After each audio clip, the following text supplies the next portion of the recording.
Sup? Welcome back to another video. Feelings aren't real. Now, if you're a woman, I advise you to click off of this video because for women, feelings are real and that's their basis of the reality, which is perfectly okay. Just how you guys are. There's nothing wrong with that. It's how God made y'all. That's how the majority of y'all act. So I don't want to hear no shit in the comments or cancel me. I'm just observing what I've experienced throughout my life. Anyway, if you're a woman, don't watch the rest of this video. You're probably gonna get your feelings hurt, and I don't want to deal with you like trying to fucking whatever. Just leave. All right. Now for the boys and the men, all right, feelings aren't real. That shit is horrible.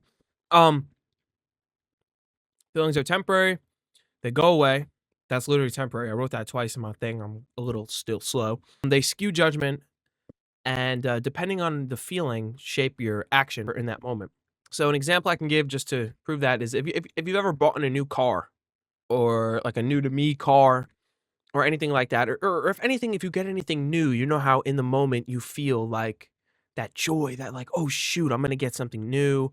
And you're high off of, I guess they're endorphins. I don't really know. I'm not a neuroscientist, but I just whatever. You get high off all these endorphins and you feel so good. Like for me, when I bought my car in the moment, I tried to make it I probably shouldn't have bought it. I tried to make it a logical, feelingless decision, but I don't know, the guy that sold it to me, he was really good at getting my feelings all riled up, and I bought it.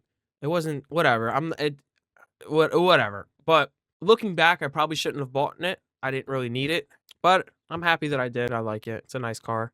But the point is that the feelings were the deciding factor in that sale. They changed the out because I didn't really want the car.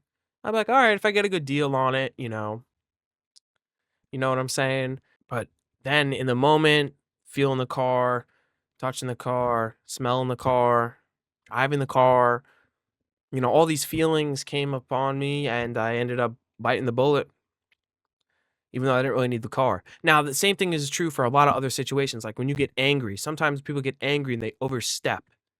And they say something they shouldn't have, they hurt relationships with people, etc., or they make a bad judgment like in like business. They get arrogant and they let their ego get in the way. Somebody bests them. They don't look at the failure and analyze it. They get angry and they try to overcompensate and then they get crushed even more. There's thousands and thousands of examples, but the main thing is all in all these situations, you got screwed because of your feelings. Now, I'm not saying be like a robot. It's okay to have feelings, but you have to be able to turn them on and off. You have to be able to turn them on and off. You have to be able to turn them on and off, and depending on the situation. And you have to be able to be perspicacious. I got that from Andrew Tate. I love that word. You have to be able to be perspicacious or whatever. Analyze the situation, see if your feelings are needed or not. Majority of the time, they're not. Like today, I went to the gym and I didn't really feel like training. I still finished that workout, and honestly, it wasn't a bad workout. In the middle of it, I was like, oh, I feel like shit. This is not a good day. Yet I still finished it. Turned my feelings off. I went back to work. You got to do that in life. If you were to live by your feelings, you get nothing done. Because you feel one thing one moment, and then another moment you feel another thing. If you were a kid and you seen like a new toy, you'd always want it, want it, want it, right? And then after a while, you wouldn't even give a fuck about it.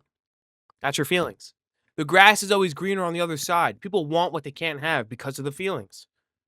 When I have a beard, I want to shave my face. I want a clean shaven look. When I have a clean shaven look, I want a beard. When I have no hair, I want hair.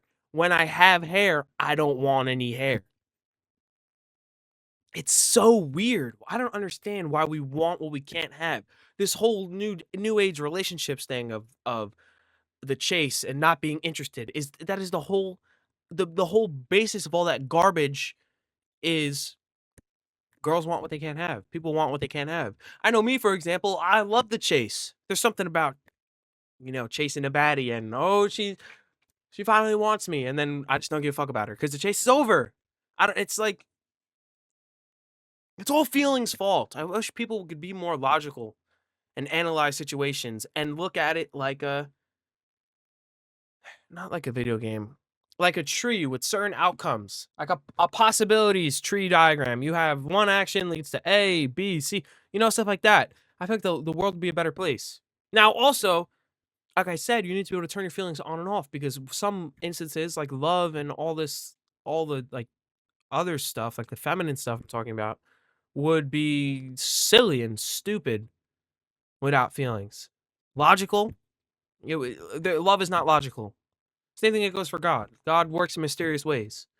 So it's two edges, not edges, two sides to the coin. All right, you need to be able to see both. And that really goes for life. I mean, everything's not black and white. And I know this. I may give the perception that it is, but it's really not. You need to. The biggest thing I could tell you, besides giving your life to Christ, is being able to analyze every single situation and be logical with it. Understand understand all your possibilities, all the outcomes, possible outcomes, all of that. Understand, if I do this, I say this, I think this, how will this have an effect on my life? Honestly, these videos are getting shorter and shorter. I'm just trying to keep it quick. If you're a shorts editor or a clipper and you want to clip up my content, hit me up in the comments. I'm looking for someone paid. So yeah. Anyway, do more life, do a little more. Make sure you go to church tomorrow. Like and subscribe, comment, something, anything. And I'll see you on the next one.